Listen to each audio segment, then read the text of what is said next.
have Forked Deer, such a fun tune to play. It's probably been on your radar if you're in the early stages of learning to play the mandolin. We have a lot of standards like this that we need to get around to. Something that I think could be a real help in this process is to try to dig in on the key signature that we're playing out of. And this is something that I totally overlooked myself learning to play the mandolin, and hopefully you don't have to make the same mistake. This tune is actually in two different keys. It modulates to A for the B part. I haven't played this in so long, and I'm choosing this tune to demonstrate what I'm talking about today with good practice habits. And there's so many things that we can get to, so many categories for good practice habits. Today is just about key signature, when you play in a certain key signature, to try to learn fundamentals about on the neck that are the foundation of that key signature. So the D scale, we can see that melody.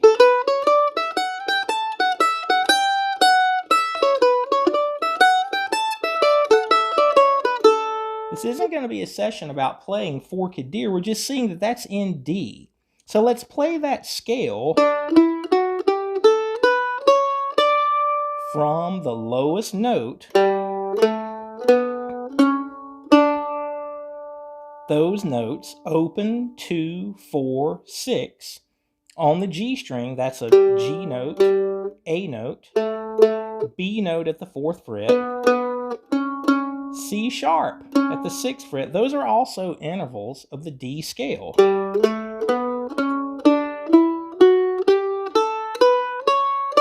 You're probably going to recognize that shape.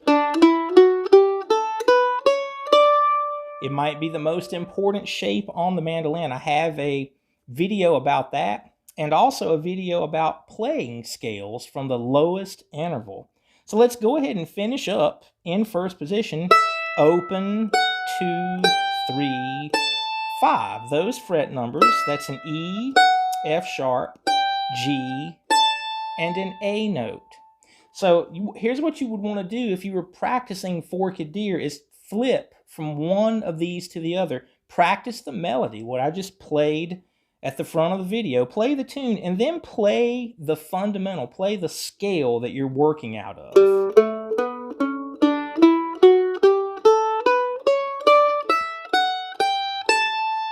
If you're like me, right hand wise, I play a lot of Monroe phrases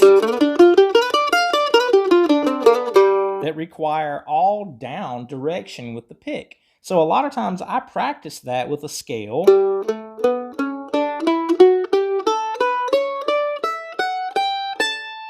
Now let's alternate pick direction.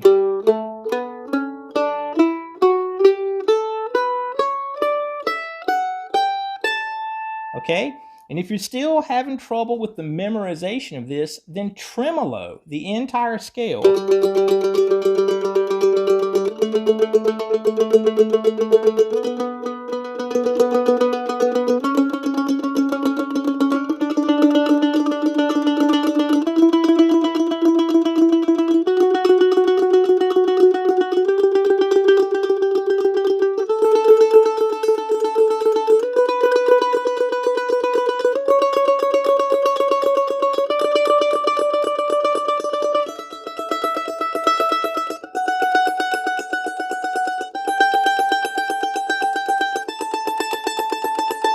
And try to practice that seamless move from one note to the other. So there we're doing 3 different exercises, if you wanted to think of it that way, or 3 different techniques with our right hand: all down direction, alternating pick direction, and also tremolo. So that's going to give us a number of times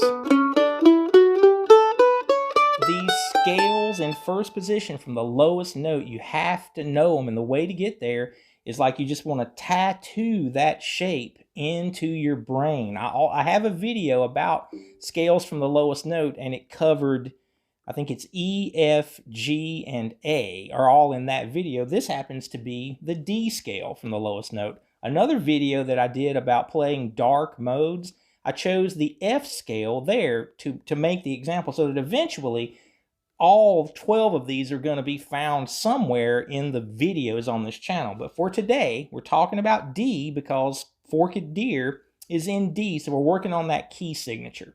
So in first position, I like to see the scale played in thirds.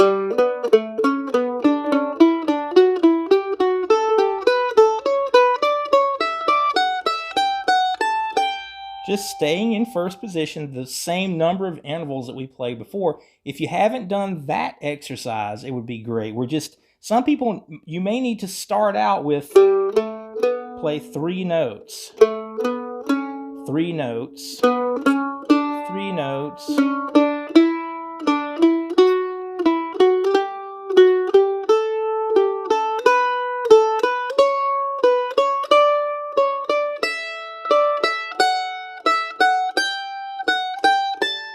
all the way through like that. After you're better with that, then you can think of it as just leaving the middle note out of each one of those sets of 3 notes. It helps some people to be able to break this down to describe it that way. For whatever reason, it kind of clicks. But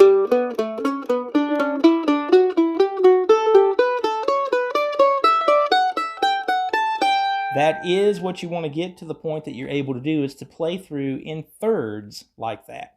So that's a nice healthy amount of scale study and fundamental to go along with our D key signature. This tune modulates to A for the B part. So this is going to give us, again, that's why I'm choosing this tune, 2 different examples.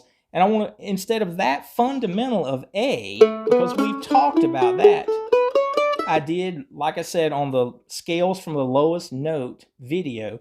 But look at this and think about playing the double stops from the lowest interval. A lot of people, if you were thinking of a double stop scale, are going to immediately think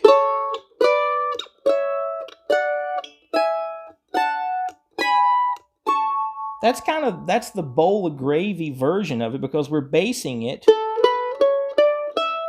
If I play that scale shape, closed position, then I can use those notes.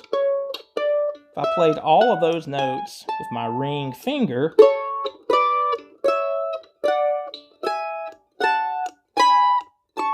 and that's great. That could be more information than a lot of people have about using the scales in a double stop form, which is so important to help you understand modes and the potential for the scale other than just playing it over the root chord that you're working out of.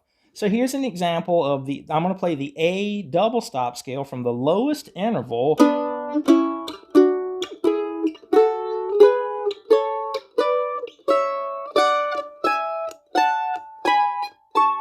all the way up to a high A once I get to that 12th fret.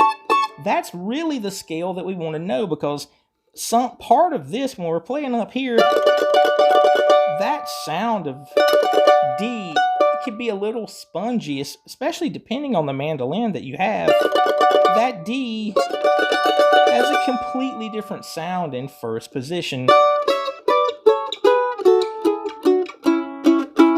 Doing this, you could, again, tremolo.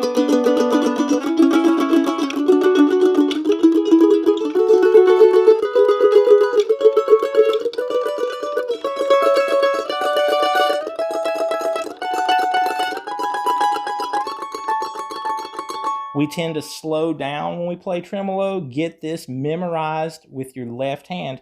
Let me walk you through those intervals. It starts with an open D and the 4th fret on the G string. Then we have the 2nd fret, D string, 6th fret, G string. All right, these next 2 shapes, hopefully you're going to recognize as D and E. This can calculate back to your Bill Monroe chop chords, A, D, and E. So it's very logical that those 2 shapes are showing up as we learn this double stop scale. From there, instead of all the way up to the 11th fret. I want to play that interval. I certainly want to know that it's available here, but we're going to go back to first position and play open A, 4th fret, D string. Now 2 and 6. I've showed this to people before and they say, hey, that's like Orange Blossom Special. And you're right. A fiddle player is going to use that double stop in E in that particular case. It would be the 3rd and the 5th scale degree of an E chord. In this particular case, it actually would represent an A flat half diminished. And then we're back to the root of A. So we're going to keep going. The bigger shape, which would be a B minor. And I want to go back to first position, open E, and then a C sharp. Okay, here come the two smaller shapes again, D and E. That's an octave higher than D and E up here. They're going to repeat at 2 and 5, 4 and 7, and then big shape at 5 and 9, then 7 and 11, which would, again, would be that 7th chord, the half diminished. Then we're back to A. So as we do this, you want to always remember, I like to repeat this because it's so important to ever get to the point that you use the scales to their full potential. Always remember the chord scale is major, minor, minor, major, major, minor, half diminished. Then you're back to the root, back to the 1 chord. So we got 7 different chords and then it starts over. Each one of these shapes represents one of those chords, but for the sake of this video and a healthy practice habit to work on something fundamental about the key signature that you're in, we get 2 of those with Forked Deer because of the way it modulates. The fruit of that might not even be related to what you're playing. For a modal thing, I would use the A scale a lot when playing in B. You can hear how dark that mode is. So if I'm playing B blues,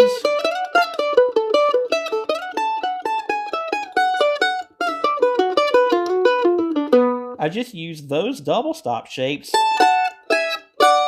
to kind of build a little bridge between this position and here.